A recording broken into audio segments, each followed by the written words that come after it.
Encore ignorée aujourd'hui par la majorité des consommateurs et des entreprises, la directive européenne sur les services de paiement DSP2 impose une nouvelle obligation à l'égard des entreprises, l'adoption d'une authentification forte, SCA, pour tout paiement effectué en ligne. Quand les entreprises devront se mettre en conformité? Depuis le 14 septembre 2019, c'est une nouvelle protection dont peuvent bénéficier tous les utilisateurs de l'Union européenne lors de leur paiement en ligne.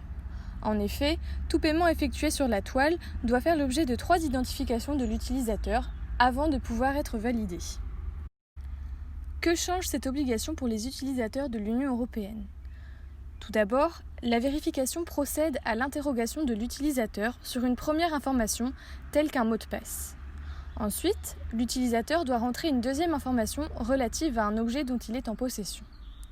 La dernière étape consiste enfin par une vérification effectuée par éléments biométriques permettant d'indiquer l'identité de l'utilisateur, telle qu'une empreinte ou le son de sa voix. L'objectif de cette disposition.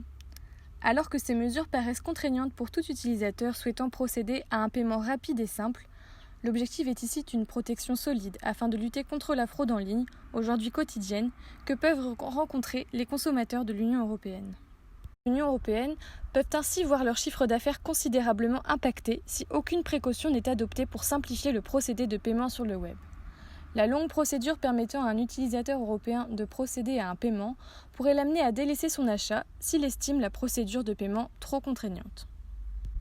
Les nouveaux procédés dont jouiront les entreprises représentent-ils une nouvelle forme de concurrence? Tenter l'optimisation du régime d'exemption qui évite une procédure d'authentification forte sera donc un moyen sur lequel devront se pencher les entreprises. Or, celui-ci dépendra des banques dans lesquelles les clients ont souscrit leur compte. Là encore, un autre obstacle existe pour les entreprises, celui de mettre en place la simplification de la procédure d'authentification forte. Néanmoins, cette nouvelle protection pourra profiter aux entreprises qui trouveront la meilleure optimisation et accroîtra la concurrence entre celles-ci. Après la mise en conformité du RGPD, les entreprises devront ici une nouvelle fois s'adapter à ces nouvelles dispositions en matière de protection des utilisateurs de l'Union européenne et trouver les solutions adéquates afin d'équilibrer protection des consommateurs et constance de leur chiffre d'affaires.